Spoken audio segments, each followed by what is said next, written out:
Nossa Senhora das Dores, São João Bosco, em nome do Pai, do Filho e do Espírito Santo. Amém. Caros fiéis, no Evangelho deste domingo, Nosso Senhor nos dá uma ordem, assim como um critério, uma regra para o cumprimento dessa ordem. A ordem é esta: guardai-vos dos falsos profetas. Eles vêm a vós disfarçados de ovelhas, mas por dentro são lobos arrebatadores. Em seguida, a fim de que nos guardemos dos falsos profetas, o critério, a regra para discernir quem eles são, consiste em observar os frutos, pois pelos seus frutos os conhecereis. Vejamos que, para compreender o sentido dessa ordem e bem aplicar essa regra, nós precisamos admitir, caros fiéis, que o demônio age sempre com falsidade. O espírito diabólico é sempre um espírito bífido. Como ensina Santo Agostinho, o demônio ora nos assalta abertamente, como um leão feroz, ora nos assalta secretamente, como uma serpente astuta. Assim sendo, quando o demônio age diretamente em nosso interior, as tentações têm a marca desse anjo decaído. Ou seja, as tentações são tão odiosas quanto o demônio é uma criatura cheia de ódio. Em outras palavras, quando o demônio age diretamente em nosso interior, ele nos induz a pensamentos contrários à fé, contrários à doutrina católica, assim como contrários aos atributos divinos, especialmente a misericórdia e a providência, para assim abater o nosso espírito, para que desistamos de praticar a fé católica por causa de uma crise de fé ou por causa do desespero da salvação. Porém, pode ocorrer que o demônio não nos assalte abertamente, como um leão feroz, mas como uma serpente astuta. Nesse caso, o assalto do demônio será secreto, será velado, mais difícil de identificar, porque quando o demônio age secretamente, nesse caso, ele é capaz de ensinar a própria doutrina católica, porque induz pensamentos verdadeiros e piedosos, conformes à doutrina e à moral da Igreja, porém, incutindo uma mentira dentre as muitas verdades que ensina, para assim enganar-nos mais facilmente. Por essa razão, caros fiéis, Jesus Cristo nos dá a ordem que ouvimos hoje no Evangelho, porque o demônio não age apenas como um inimigo declarado, ele age também secretamente, seja por meio de tentações sutis, seja por meio de falsos profetas, que insinuam a verdade para secretamente ensinar a mentira. O apóstolo São Paulo, imitando o zelo de Nosso Senhor contra os falsos profetas, assim exorta em sua epístola aos Gálatas: de fato, não há dois evangelhos, há apenas pessoas que semeiam a confusão entre vós e querem perturbar o Evangelho de Cristo. Mas, ainda que alguém, nós ou um anjo baixado do céu, vos anunciasse um Evangelho diferente do que vos temos anunciado, que ele seja anátema. São Luís de Montfort, por sua vez, ao ensinar a verdadeira devoção à Santíssima Virgem, não deixa de denunciar a ação secreta do demônio por meio de falsas devoções. Aliás, não faltam falsos profetas que propagam falsas devoções. Diz o santo: como um moedeiro falso só falsifica ordinariamente moedas de ouro e prata, raras vezes imitando outros metais que não compensam o trabalho, do mesmo modo, o espírito maligno não se detém em falsificar outras devoções que não sejam as de Jesus e de Maria, a Santa Comunhão e a Santíssima Virgem, porque são estas como o ouro e a prata entre os metais. Isso tudo quer dizer, caros fiéis, que quando o demônio age secretamente, ou seja, quando ele nos induz pensamentos aparentemente verdadeiros e piedosos, mas, sobretudo, quando ele age por meio dos seus falsos profetas, enfim, quando o demônio age secretamente, ele consegue enganar não poucas almas, porque mistura uma mentira entre muitas verdades, porque se apresenta como um anjo do céu, a fim de anunciar um outro evangelho, porque propaga falsas devoções a Nosso Senhor e a Nossa Senhora. A consequência, caros fiéis, é que devemos estar muito mais precavidos quando o demônio age como uma serpente astuta do que quando age como um leão feroz. E isso nos leva a desconfiar vivamente de tantos setores ditos católicos, ditos conservadores, que propagam verdadeiras cruzadas contra o comunismo, que é um inimigo declarado da fé católica, mas não dizem nada, ou praticamente nada, a respeito da ação secreta e sutil do demônio. Pelo contrário, esses setores preferem tratar das táticas secretas dos inimigos declarados da Igreja. Ou seja, eles entretêm os católicos com a temática da conspiração, revelando os planos ocultos de ação das ideologias anticatólicas. Mas a respeito da ação secreta e sutil do demônio, nada ou quase nada.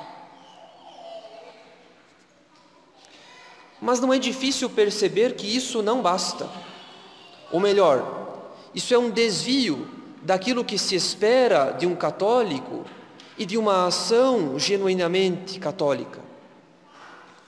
Não nos basta denunciar os planos ocultos de ideologias anticatólicas, porque fazendo isso, continuamos tratando da ação aberta do demônio, dos inimigos declarados da Igreja, e que costumam ser os inimigos mais grosseiros, porque facilmente identificados. Se alguém pretende ser católico, ou seja, se alguém pretende guardar a integridade da fé católica, esse alguém precisa reconhecer que o demônio age mais perigosamente quando sua ação é oculta, quando a sua ação é secreta, quando ele propaga uma mentira muito semelhante à verdade, quando ele se disfarça de anjo do céu para anunciar um outro evangelho, quando ele prega uma falsa devoção sob a aparência de verdadeira.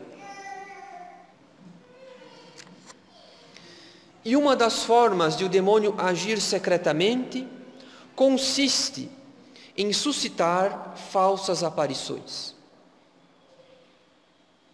Como os bons católicos se opõem vigorosamente ao materialismo e ao racionalismo, é certo que o demônio só consegue vitória sobre os bons católicos sugerindo falsos motivos de crença, como falsas devoções e falsas aparições. Sendo assim, esse espírito de crendice, ou seja, essa susceptibilidade em acreditar em qualquer profecia que tenha ares de verdade ou de piedade, é uma ilusão diabólica para afastar os bons católicos do progresso nas virtudes teologais. Afinal, caros fiéis, a vida interior consiste na posse e no progresso da caridade, sob a luz da fé e movida pela esperança. Isso quer dizer que quanto mais avançamos na vida interior, menos apoios, menos consolações teremos para o exercício da fé.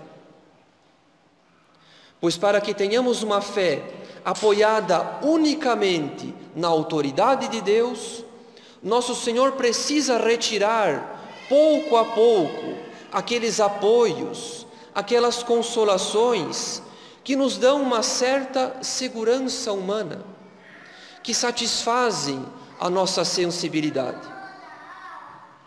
Essa purificação do ato de fé é necessária para que tenhamos uma maior esperança pelo céu, onde veremos a Deus face a face. E sem uma grande esperança, não há progresso da caridade, porque a esperança que aumenta o nosso desejo de progredir na caridade. Portanto, como a vida interior necessita da purificação da fé, nada mais nocivo ao progresso da virtude da fé nos bons católicos do que esse espírito de crendice, do que essa curiosidade de profecias, que não raro ocorre em detrimento da própria revelação pública, ou seja, a revelação divina contida nas Sagradas Escrituras e na tradição apostólica. É verdade, porém, que Deus pode suscitar profecias para além da revelação pública. E a Igreja reconheceu que algumas revelações privadas podem ser seguidas sem prejuízo para a fé. No entanto, esse espírito de crendice consiste num apego às revelações privadas, como se por meio delas Deus quisesse dar um plano detalhado e minucioso dos eventos futuros da história. Apego muito nocivo ao desenvolvimento das virtudes teologais, como já dissemos. Movido por esse desejo desordenado de conhecer todas as nuances dos desígnios futuros da providência, o católico, cego pelo espírito de crendice, procura conhecer o máximo possível de revelações privadas. E por causa disso, pouco lhe importa as que foram aprovadas das que não receberam a aprovação da Igreja. Ele se julga suficientemente inteligente para discernir o joio do trigo. Ele se julga adulto na fé para ler todo tipo de suposta profecia e colher o máximo de detalhes a respeito dos eventos futuros. Ou seja, ele se apoia no juízo próprio, ele se apega ao juízo próprio e se faz regra e critério de todos esses fenômenos supostamente sobrenaturais. A consequência é que essa cegueira do espírito de crendice, que São João da Cruz chama de espírito de entender ao contrário, será o próprio castigo de um católico apegado ao juízo próprio. Ou seja, Deus permitirá que ele caia na ilusão diabólica e dê crédito àquelas profecias mais incoerentes e mais ridículas, que seriam facilmente rejeitadas pelos demais católicos que ainda possuem bom senso. Como ensina um teólogo católico, Deus se aborrece justamente com quem as admite, isto é, as falsas revelações, porque é uma temeridade entrar em tanto perigo, presunção e curiosidade, espécie de soberba, raiz e fundamento de vanglória, desprezo das coisas de Deus e princípio de muitos males no qual muitos caíram. É por essa razão, caros fiéis, que o critério dado por Nosso Senhor para identificar os falsos profetas consiste nos bons frutos. E nenhum fruto pode ser bom se faltar a integridade da fé católica e uma real utilidade para a nossa salvação. Sendo assim, as falsas profecias e as falsas aparições costumam tratar de catástrofes naturais, de crises políticas, costumam pedir orações e penitências, mas nunca manifestarão submissão à autoridade da hierarquia, especialmente o Papa. As falsas aparições promovem, assim, um catolicismo autocéfalo, que parece ignorar a natureza hierárquica da Igreja, sob o pretexto de apostasia e de pecado do clero. Além disso, as falsas profecias costumam ser prolixas, tratando dos eventos mais inúteis e extravagantes, o que é um claro sinal de ação diabólica, porque Deus nunca alimenta a nossa curiosidade, mas ordena a nossa inteligência ao conhecimento de coisas e de eventos necessários ao bem de nossa alma. Caros fiéis, longe de nós, portanto, o espírito de crendice, longe de nós essa cegueira que faz mesmo aqueles católicos dotados de grande inteligência acreditarem nas falsas aparições mais incoerentes e mais ridículas.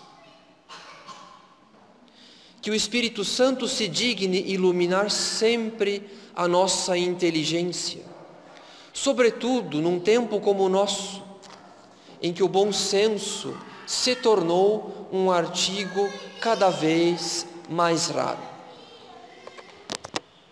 Em nome do Pai, e do Filho, e do Espírito Santo. Amém.